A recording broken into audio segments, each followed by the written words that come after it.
తెలుగు కథ వింటారా ఛానల్‌కి స్వాగతం. రామాపురం అనే ఊరిలో గోదావరి నది ఒడ్డున ఒక చిన్న మర్రి చెట్టుపై ఒక పావురం నివసిస్తుండేది. ఆ చెట్టు కింద ఉంటున్న చీమలతో దానికి మంచి స్నేహం కుదిరింది. ఓ ఏడాది గోదావరికి వరద రావడంతో చీమల పుట్ట మొత్తం ప్రవాహంలో కొట్టుకుపోయింది.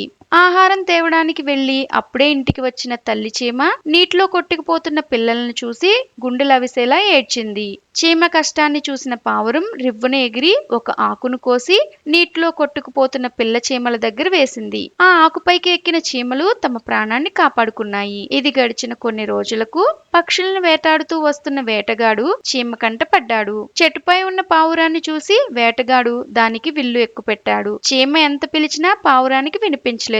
చివరకు చీమ ప్రాణాలకు తెగించి వేటగాడి కాలును గట్టిగా కుట్టింది. ఆ నొప్పితో వేటగాడు అరవడంతో పావురం రివ్వున ఎగిరిపోయింది. వేటగాడు చీమను నలిపి చంపేశాడు. దీనిని గమనించిన పావురం తన కోసం ప్రాణం విడిచిన ప్రాణమిత్రుడైన చీమకు కృతజ్ఞత చెప్పుకుని ఆ చీమ పిల్లలకు తానే ఆహారం అందించి పెద్ద చేసింది. పావురం చీమలు కలిసిమెలిసి ఆనందంగా గడిపేవి. అందుకే అంటారు, మనం చేసిన సాయం ఊరికే పోదని. ఇలాంటి మరెన్నో కథలు వినాలనుకుంటే తెలుగు కథ వింటారా ఛానల్ ని సబ్స్క్రైబ్ చేసుకోండి. మరొక మంచి కథతో మళ్ళీ కలుద్దాం.